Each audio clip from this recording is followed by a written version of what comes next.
These are the Titan ramps that I just recently ordered and received a couple of days ago.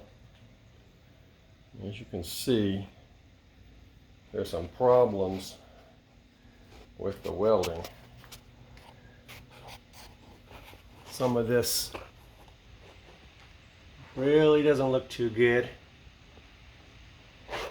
but for safety's sake, it's not the beauty I'm concerned with as much as it is the safety. And here you can see a big gap where this support piece was cut too short but welded anyway, and so the weight is being supported by just the welds, not the aluminum. There's such a big gap right there, you can see. Now on this one over here right next to it, what they did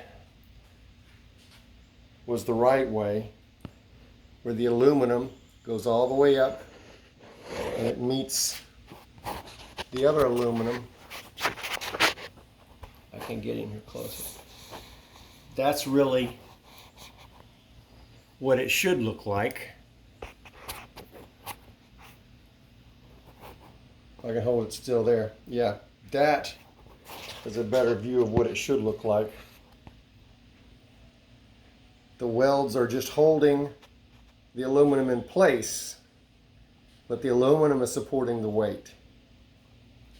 Now here's another one.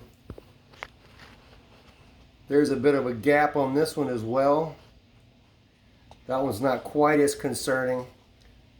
That's a smaller gap, and there's no weld in between the pieces. But there seems to be a mixture of proper and improper weld examples. The welds should be holding the pieces together, but on this one spot right here, you can see that the only thing making contact between these two pieces is just the weld, and that is not acceptable.